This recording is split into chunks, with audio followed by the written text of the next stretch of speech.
days before the flood, when the earth was still young and the blood of Eden had barely dried on the soil, the heavens opened, and they came, not gods, not men, but beings of unspeakable power, the Watchers.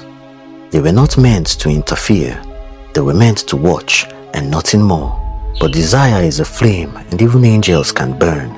They descended from the heights of heaven to walk among mortals, not in judgment, but in defiance, when the sons of God came into the daughters of men, and they bore children to them.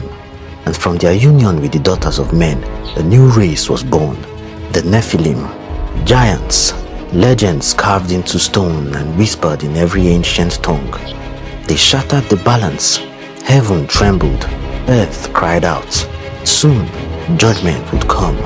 What did these fallen angels teach mankind before the flood? And are the Nephilim the origin of ancient giants and mythic gods?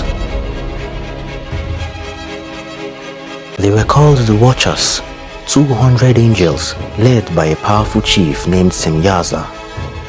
They made a pact not before God, but against him. Upon Mount Hermon they swore, "Let us bind ourselves by mutual imprecations, so that none will turn back from this sin." And they descended, but they did not come empty-handed. They brought knowledge, forbidden and vast, secrets never meant for human hands. And from them came the art of warfare, the secrets of alchemy, the casting of enchantments, astrology, herbcraft, seduction, and the forging of iron blades. They taught them charms and enchantments, the cutting of roots, and made them acquainted with plants. Book of Enoch, chapter 7, verse 1. The earth flourished with unnatural brilliance, and then it began to rot. The Nephilim, the offspring of rebellion, grew in power. They ruled as kings, devouring all in their path. They were not content with dominion, they wanted worship, they wanted blood. And they began to sin against birds and beasts, and reptiles and fish, and to devour one another's flesh. Book of Enoch, chapter 7, verse 5. The world became a theater of corruption. The very soil cried out beneath their feet, and in heaven, divinity watched. What were the forbidden secrets the Watchers gave mankind? And could these ancient teachings still exist today? The cries of mankind rose like smoke. The earth, once a cradle of beauty, was now soaked in blood. The Nephilim devoured not only flesh, but hope. And the Watchers, they reveled in their dominion, unchallenged and proud. But the earth itself groaned under the weight of corruption. The mountains trembled, the rivers turned bitter, the skies wept ash, and the earth laid accusation against the lawless ones. Book of Enoch, chapter 7, verse 6.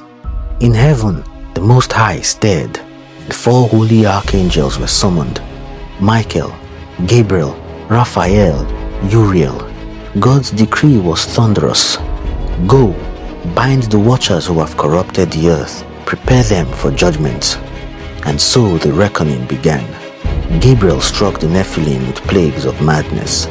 Michael cast fire from the skies.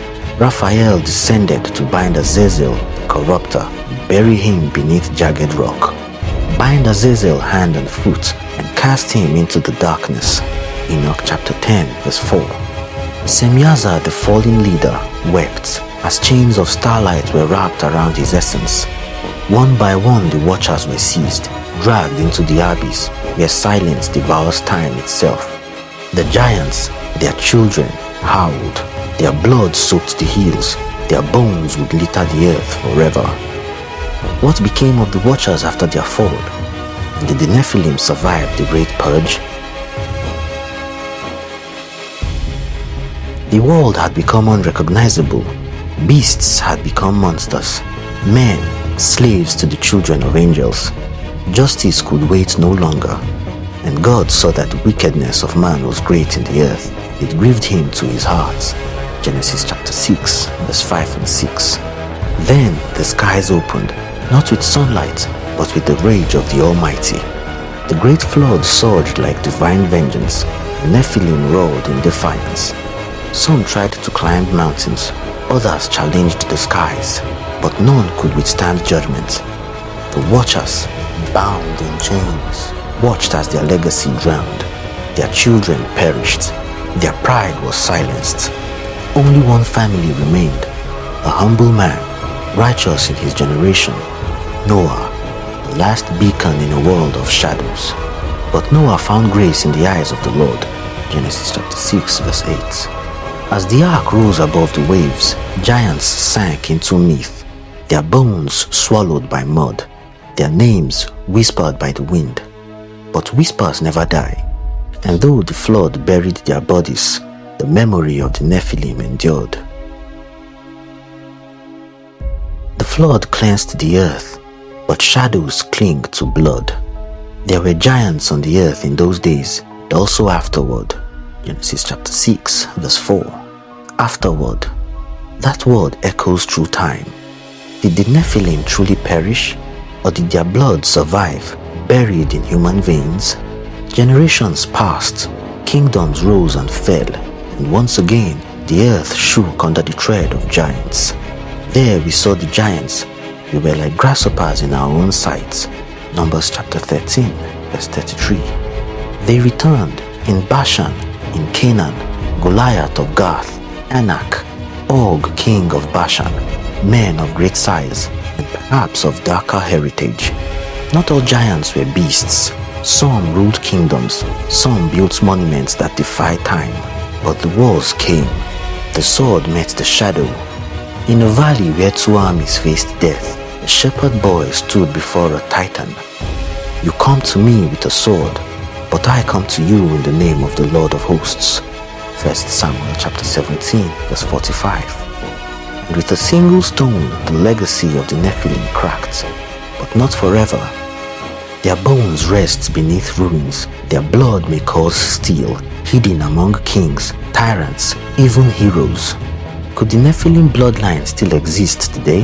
What if the war is not over, but simply paused? The flood silenced their cries, the sword scattered their bones, but the Nephilim were not forgotten. Their names faded into legend, their deeds twisted into myth, but echoes remain. The giants may yet return, not with clubs or swords, but with dominion, with deception, and with a hunger to finish what their fathers began. For we do not wrestle against flesh and blood, but against principalities, against spiritual hosts of wickedness in the heavenly places.